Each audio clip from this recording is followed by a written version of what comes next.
कोई ऐसा तो इटली में है जहाँ पर जाकर के वह अपने पापों का प्रक्षालन करने जाता है, क्योंकि जब जब भी वह कोई गलती करता है वह पापों का प्रक्षालन करने इटली ज़रूर जाता है। इसी कारण से उसको एहसास हो चुका था कि अब की बार फिर से हमने महान भारत के महान कार्य में विघ्न डाला है। अब तो उसको पता था कि अब कुछ दिनों के बाद हमारा नाम पप्पू से बदल करके विघ्न संतोषी रखा जाएगा। क्या पता था उसको? उसको पता था अब हमारा नाम राहुल से पप्पू, अब पप्पू से विघ्न संतोषी। क्या जिन केजरीवाल की स्थिति है, अगर मोदी जी किसी चीज़ का विरोध करें तो केजरीवाल कंपलसरी समर्थन करता है, और अगर मोदी जी समर्थन करें तो केजरीवाल कंपलसरी विरोध करता है। केजरीवाल ने जीवन पर्यंत के लिए गीता के ऊपर हाथ रख कर के संकल्प लिया है। क्या लिया है? केजरीवाल ने राजनीति स्टार्ट करते ही साथ गीता के ऊपर हाथ रख करके संकल्प लिया है कि जब तक हमारे शरीर में खून का एक भी कतरा है हम मोदी का विरोध करने का एक भी मौका नहीं चूकेंगे। उसको सबसे पहली बात तो हमें मात्र यह नहीं कहना है कि किसी कृषि बिल का विरोध हो रहा है। भारत के अधिकांश हिस्सों में कृषि बिल के समर्थन में भी लाखों की संख्या में किसान उतर करके आ रहे हैं। पूरे राज्य ऐसे हैं जहां के पूरे किसान कृषि बिल के समर्थन में भी खड़े हैं। एकमात्र पंजाब में किसान थोड़ी हैं। भारत का एक भी राज्य, या हम कह सकते हैं भारत की एक भी पंचायत ऐसी नहीं है जहां पर मुख्य रूप से किसानी ना होती हो। हमारे देश में 80% लोग आज भी किसानी के बलबूते पर अपना जीवन यापन करते हैं, अपने परिवार को चलाते हैं। 80% लोग आज भी हमारे देश में किसानी पर आधारित हैं। अरे हमारे देश तो का नाम ही अहिंसा प्रधान भारत, कृषि प्रधान भारत। हमारे यहाँ पर शुरुआत से लेके आज तक मुख्य रूप से कृषि को ही प्रधानता दी जाती है। उससे ही 80% लोगों का काम चलता है। तो समर्थन में विरोध से भी ज़्यादा समर्थन करने वाले अब किसान सामने आ चुके हैं। और दूसरी बात, जैसे इसका अपन आंदोलन नाम क्यों देते हैं? हमारे भारत में आंदोलन का मतलब होता है भारतीय संविधान की मर्यादा में रह कर के अपनी बातों को सरकार के सामने रखना। मर्यादा में रह कर के कानून का या संविधान का या नियमों का उल्लंघन करके अगर कोई बात रखी जाती है उसका नाम आंदोलन नहीं होता। फिर तो उसके बारे में लोग कहना प्रारंभ कर देते हैं कि हमें तो ऐसा लगता है वहाँ पर अनसोशल एलिमेंट्स, वहाँ पर बहुत से असामाजिक तत्व या बहुत अलग प्रकार के लोग इकट्ठे होकर के इस प्रकार से करने जा रहे हैं। यह भी सत्य है कि वहाँ पर बहुत अच्छे किसान भी हैं, मगर उन भोले भाले किसानों को अंदाज़ा ही नहीं है कि हमारे कंधे के ऊपर रख कर के बंदूक चलाई जा रही है। उनको ज्ञात ही नहीं है। और चला कौन रहा है? हाँ, उसके बारे में जैसे कई लोगों के जीवन के बहुत से सपने हैं, उनको अपने जीवन के सपनों को साकार करना है, उनको हाईलाइट होना है। तो इस प्रकार से लोग उन भोले भाले किसानों के कंधों के ऊपर बंदूक रख करके अपने फ्यूचर को, ब्रिलियंट फ्यूचर के सपने देख रहे हैं, जबकि उनको पता नहीं है आज भारत में एक 8 साल का बच्चा भी सत्य और असत्य के बारे में जानता है। 8 साल के बच्चे को भी पता होता है कि वहाँ पर आंदोलन में भाग लेने वाले लोग कौन से सही हैं, कौन से गलत हैं, कितने सही हैं, कितने गलत हैं, कितने गद्दार हैं, कितने देशद्रोही हैं, कितने देश प्रेमी हैं, कितने लोगों को वहाँ पर बैठे हुए, कितने लोगों को वास्तव में किसानों के दुख दर्द से मतलब है। ऐसे कितने लोग वहाँ पर हैं जो वास्तव में किसानों की आत्महत्याओं से चिंतित हैं। कितने किसानों की आत्महत्या के बारे में विचार करते हो वहाँ पर बैठे हुए ऐसे कितने लोग हैं जो चाहते हैं कि अब भारत में कभी भी कोई किसान आत्महत्या ना करे। ऐसे कितने लोग हैं। जितने भी वहाँ पर मुखिया बैठे हैं, जितने भी मुखिया बैठे हैं, कनाडा से सप्लाई होने वाले पैसे को वह अपने हिस्से में बचाने में लगे हुए हैं। करोड़ों रुपया वहाँ से आ रहा है। जो खालिस्तान के सपने हमेशा से देखते थे, ऐसे सिख लोगों की वहाँ पर भरमार है कनाडा में, अरबों की उनके पास संपत्ति है। तो वह यहाँ पर, उनको किसानों से कोई मतलब नहीं है, उनको कोई मतलब नहीं है ना एमएसपी से, ना एपीएमसी से, ना कॉन्ट्रैक्ट फार्मिंग से, ना किसानों के हितों से, ना किसानों की इनकम से। उनको एकमात्र भारत में अशांति और अस्थिरता चाहिए। किनको? खालिस्तान। वह हमेशा से चाहते हैं कि पाकिस्तान का एक वर्ग विशेष, वह चाहते हैं कि हमें अलग से खालिस्तान चाहिए। इंदिरा गांधी ने भी उनको परास्त किया था। सबको याद होगा अमृतसर स्वर्ण मंदिर वाली वह घटना, जो भिंडरावाले के साथ वह घटना घटित हुई थी। तो इस प्रकार से उस समय वह कुछ डाउन हुए थे। सन 84 के टाइम की लगभग यह बात है। उस समय इंदिरा गांधी ने उनको एक हद तक डाउन कर दिया था, मगर अंदर अंदर वह चिंगारी लगातार सुलग रही थी। वह चिंगारी कभी बुझी नहीं थी, भूलना मत। तो ऐसे लोग वह चाहते हैं कि अगर हम खालिस्तान नहीं भी ले पाए तो भारत में हमें जब जब मौका मिलेगा, हम भारत को अस्थिर करने का, भारत को अशांत करने का, भारत की अर्थव्यवस्था को बर्बाद करने का, भारत को सब प्रकार से क्षति पहुंचाने का एक भी मौका नहीं चूकेंगे। यह उद्देश्य खालिस्तान वालों का है। पाकिस्तान के लोग भी इसमें समाहित हैं। एक भी ऐसा हिंदुस्तानी जो दिल से हिंदुस्तान का उत्थान या विकास चाहता है, वहाँ पर मुखिया के रूप में एक भी ऐसा चेहरा नहीं है। और किसान तो भोले भाले वहाँ पर बहुत से हैं, परंतु जो मुखिया बनकर के वहाँ का संचालन करने जा रहे हैं, नेतृत्व कर रहे हैं, जो मार्गदर्शक हैं, मार्गदर्शक जो वहाँ पर हैं, वह सबके सब अपनी अपनी जुगाड़ फिट करने में लगे हैं। किसी के भविष्य की कोई प्लानिंग है तो किसी के भविष्य की कोई प्लानिंग है, तो किसी के भविष्य की कोई प्लानिंग है। उनको किसानों के हिस्से कोई लेना देना नहीं है, कोई मतलब नहीं है। वह सिर्फ सबके सब अपना उल्लू सीधा करने में लगे हुए हैं। तो सर, जिस तरह से जो कृषि बिल मोदी सरकार लाई थी और जो लागू हुआ था देश में, राष्ट्रपति ने मोहर भी लगाई थी, और दिल्ली सरकार केजरीवाल जी ने दिल्ली में वो बिल लागू भी किया, तो ऐसा क्या हुआ कि केजरीवाल इस बिल के विरोध में उतर आए? बहुत बढ़िया, बहुत आपके प्रश्न में बहुत जान है। केजरीवाल की स्थिति यह है, अगर मोदी जी किसी चीज़ का विरोध करें तो केजरीवाल कंपलसरी समर्थन करता है, और अगर मोदी जी समर्थन करें तो केजरीवाल कंपलसरी विरोध करता है। केजरीवाल ने जीवन पर्यंत के लिए गीता के ऊपर हाथ रख कर के संकल्प लिया है। क्या लिया है? केजरीवाल ने राजनीति स्टार्ट करते ही साथ गीता के ऊपर हाथ रख करके संकल्प लिया है कि जब तक हमारे शरीर में खून का एक भी कतरा है, हम मोदी का विरोध करने का एक भी मौका नहीं चूकेंगे। उसको सिर्फ और सिर्फ मतलब है मोदी को टारगेट करने से, कोई मतलब नहीं है उसको। अगर मोदी अभी पक्ष में आ जाए तो केजरीवाल विरोध में आ जाएगा, अगर मोदी विरोध में आ जाए तो केजरीवाल पक्ष में आ जाएगा। उसकी राजनीति सिर्फ और सिर्फ चारों तरफ मोदी पर आधारित है और कुछ नहीं है। उसने अपने जीवन का लक्ष्य बना के रखा है मोदी जी को। मोदी जी जो करेंगे हम उसका विरोध करेंगे, इसमें कोई बड़ी बात नहीं है। और दूसरी बात, और भी जो पार्टियां इस चीज़ का मतलब कहती हैं, कृषि बिल जो भी पारित हुआ है वह किसानों के अहित में है, किसानों को बहुत नुकसान है। तो उन कांग्रेस वालों से आप भी पूछ सकते हैं, हम सब मिलकर के पूछ सकते हैं कि केरल में तो आप कितने लंबे समय से केरल में आप डटे हुए हैं। फिर केरल में APMC, जिसके बारे में हम लोग कहते हैं एग्रीकल्चरल प्रोड्यूस मार्केटिंग कमेटी, जिसको अपनी हिंदी भाषा में कहते हैं कृषि उपज विपणन समिति, और सामान्य भाषा में कहते हैं कृषि उपज मंडी, जो मंडियां हैं। आपको ज्ञात होना चाहिए केरल में एक भी कृषि उपज मंडी नहीं है, एक भी। फिर कांग्रेस वाले जिन बातों के बारे में यहाँ पर घोषणा कर रहे हैं कि यह सब गलत हो रहा है, सब गलत हो रहा है, सब गलत हो रहा है, फिर वहाँ पर वह मंडी वाली व्यवस्था लागू क्यों नहीं कर रहे हैं? मतलब जहाँ पर उल्लू सीधा विरोध करने से वहाँ पर विरोध करते हैं, और जहाँ पर उनका उल्लू सीधा समर्थन करने से हो रहा है वहाँ पर समर्थन करते हैं। यह कौन सी क्वालिटी की राजनीति है? आप याद करो उन दोनों को। अटल बिहारी वाजपेयी जी का आपको स्टैंडर्ड याद है? अगर कोई विरोधी पार्टी कोई देश के हित में कोई बिल को पारित करती थी जिसमें देश का हित है, उत्थान है और विकास है, तो अटल बिहारी वाजपेयी निश्चित रूप से उस चीज़ का समर्थन करते थे। किसने कहा राजनीति में रह करके हमें विरोधी पार्टियों के अच्छे काम का भी विरोध करना है? आज भी अटल बिहारी जब जिंदा थे तब भी उनको पूरी विरोधी पार्टियां पसंद करती थी, उनके मरने के बाद भी। आज भी उनकी श्रद्धांजलि सभा में हम भी थे, अम्बेडकर इंटरनेशनल सेंटर, 4-5 दिन पहले हम भी थे कार्यक्रम में। वहाँ पर सभी पार्टियों के लोग आए थे, क्योंकि उन्होंने अपने जीवन में इमेज ऐसी बनाई थी।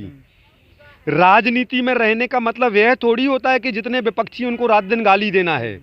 हमें तो राजनीति में जाना ही इसलिए है कि हम अपने जीवन के अमूल्य समय को भारत के उत्थान और विकास में लगा सकें, हम फिर से भारत को विश्व गुरु बना सकें, हम फिर से भारत को सोने की चिड़िया बना सकें।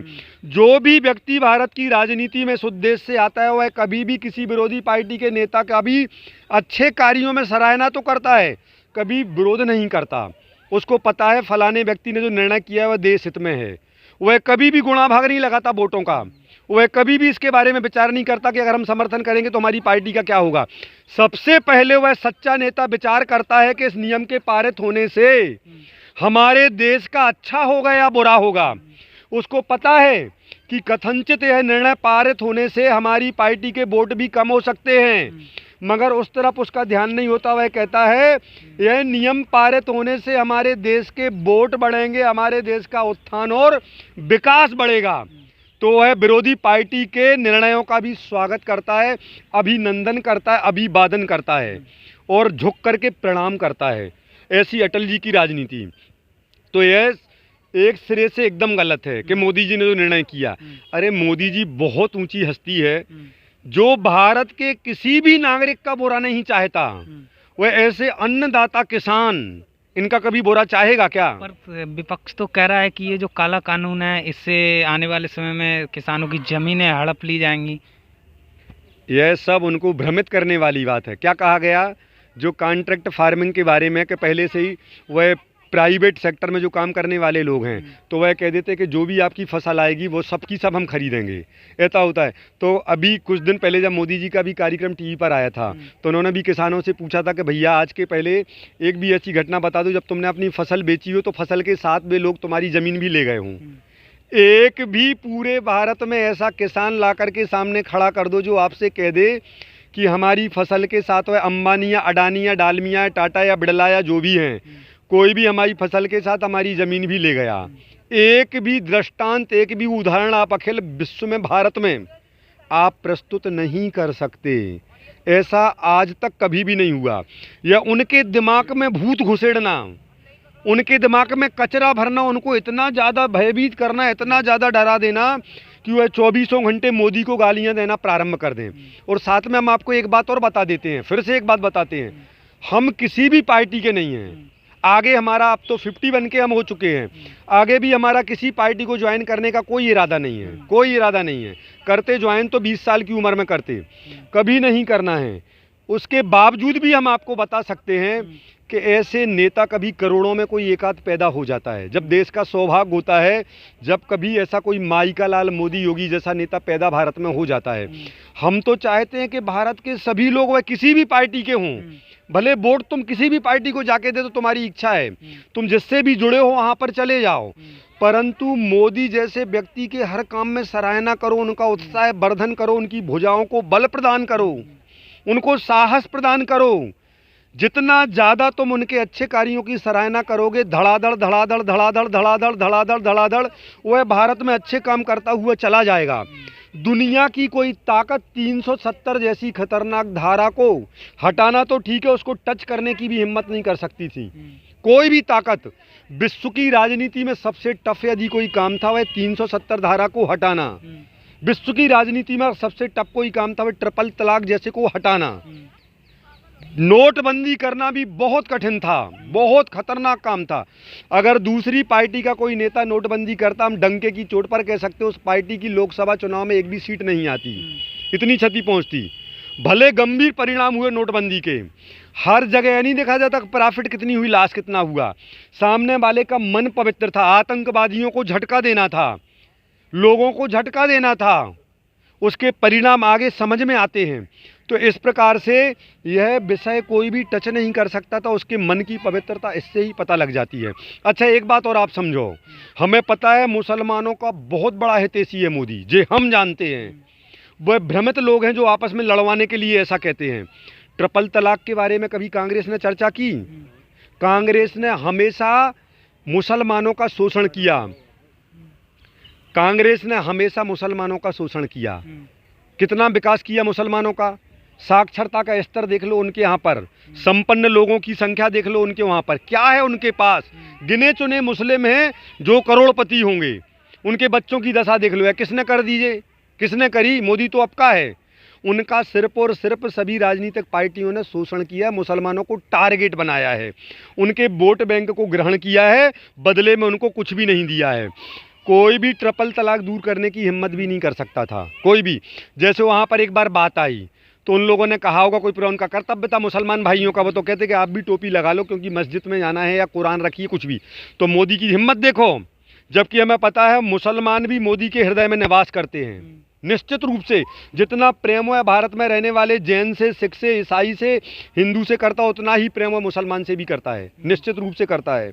अपन लोग क्या मान लेते हैं, सब बातों में हाँ में हाँ मिलाने का मतलब दोस्ती, और किसी गलत बात को काट देने से मतलब दुश्मनी। यह गलत है, बिल्कुल गलत है। अगर हमारा सही सगा भाई भी कोई गलत काम कर रहा है तो हम कह सकते हैं कि भैया तुम्हारे गलत काम में हम कोई सहयोग नहीं करेंगे।